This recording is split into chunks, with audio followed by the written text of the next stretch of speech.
So good morning. We'll talk a little about the dental implants. Definition, basic definition, what is a dental implant? Means it's biological or alloplastic biomaterial which is surgically inserted into the soft or hard tissue of the mouth for functions or cosmetic reasons. An alloplast is biocompatible material that is placed into or onto the jawbone to support the fixed processes or to stabilize or remove processes. We call this implants. So the term osseointegration is one of the fundamental sciences that is occurring.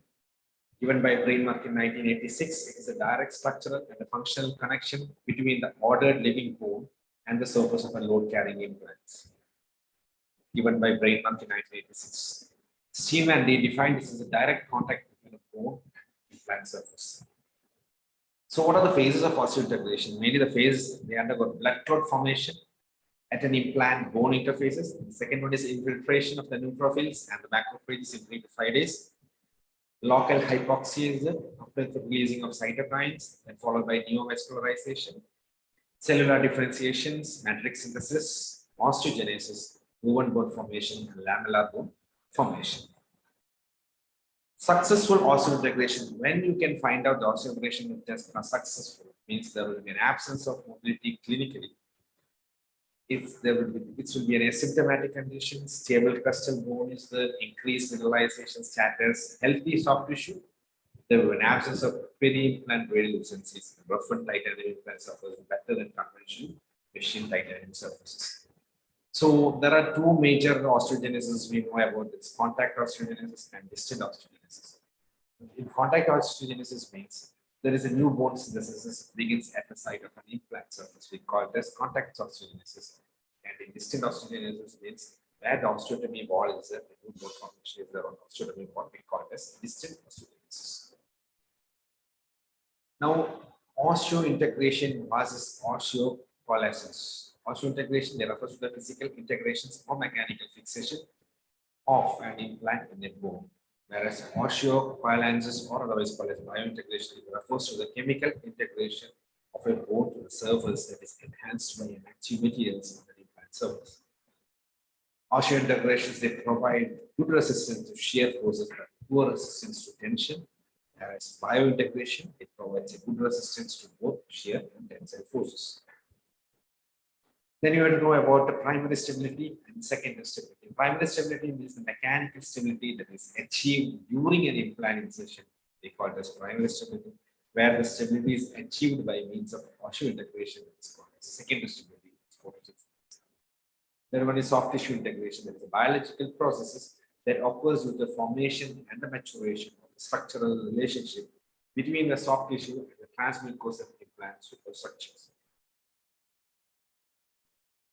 What is the difference between a normal implant and natural tooth?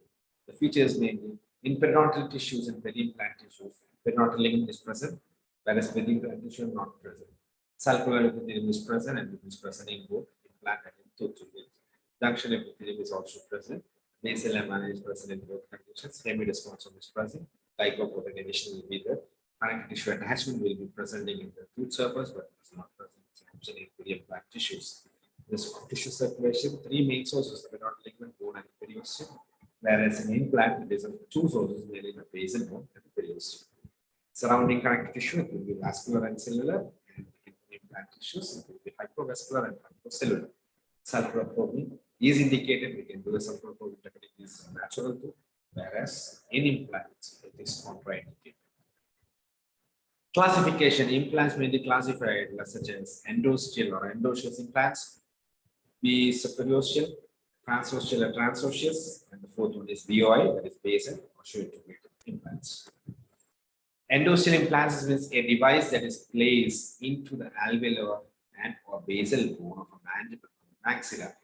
This transects only one cortical bone. Endosteal implants, there are forms such as root forms are there, that are cylindrical forms, and blade forms, a thin, rounded, flat devices that is designed to be secure with narrow or even knife edge.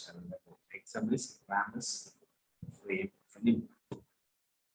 Next is subperiosteal implants. It employs an implant substructure and a superstructure which rests on the alveolar bone beneath the gingiva.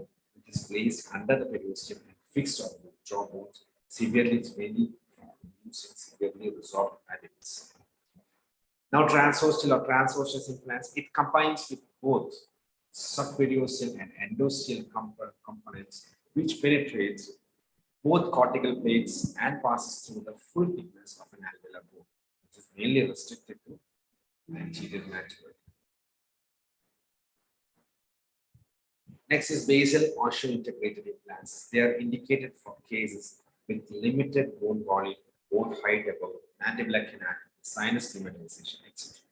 It needs a lateral approach, such as lateral bone cutter, where a lateral slots and engages the basal bone or the disc bicortically. Three types are the cylindrical forms, screw root forms, and the combinations. Cylindrical root forms, it offers the advantages of easy of placements and difficult to access, especially in type 4 bones. They are either smooth, sided, or bullet shaped, with a bioactive surface for better integration. The screw forms, various screw forms are there, that is common, square form, V-shaped, buttress thread. Variations are there, straight, tapered, conical, oval, and expanding body.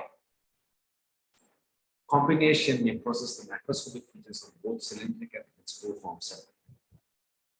Classification from root form of implants based on the surface design, that is, non-threaded implants offers the advantages of more surface area and more bone implant surface contact. Example is endobone, it's a threaded implants. B is based on the body design, that is parallel body and tapered.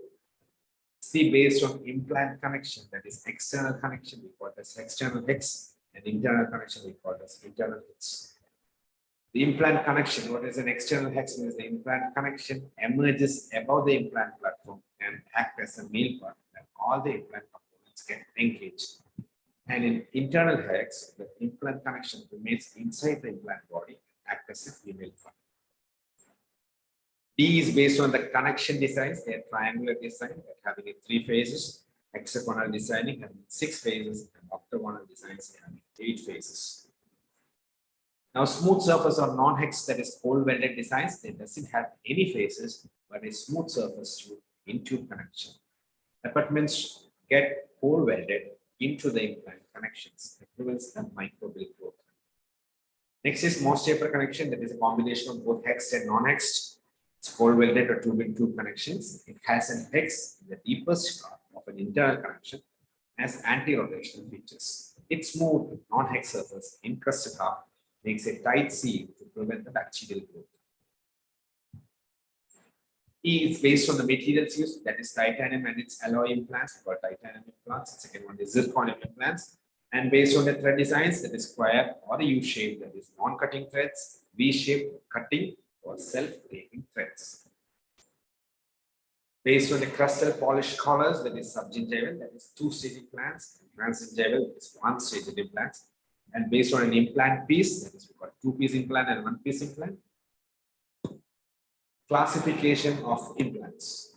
The new implant abutment interfaces. Implant is connected to the abutment by coupling, which is externally about 2 mm superior and internally about 5 mm inferior to the coronal surface of an implant. The external connection is either a standard hexagonal or octagonal with 0.7 mm platform. The internal connection, that is split fit or frictional fit. Split fit means the passive fit of an abutment or of an implant, like octagonal, hexagonal, conscrew with non-rotational features. They mainly prefer, we always used to prefer deep internal hexagons.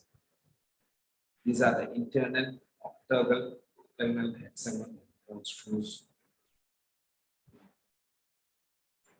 Based on the biomaterials, metals, and ceramics. Metals, stainless steel, cobalt, chromium, molybdenum based, titanium, and its alloys. And based on the ceramics, hydroxyapatites, bioglass, aluminum oxide, polymers, and composites, and other gold, carbon, etc. Then micro designs, there are surface coating implants, mainly done by anodizations, hydroxyapatite coatings, plasma nitriding or spray, polyethylene grafted polycatalytic polymers, and alkaline treatments.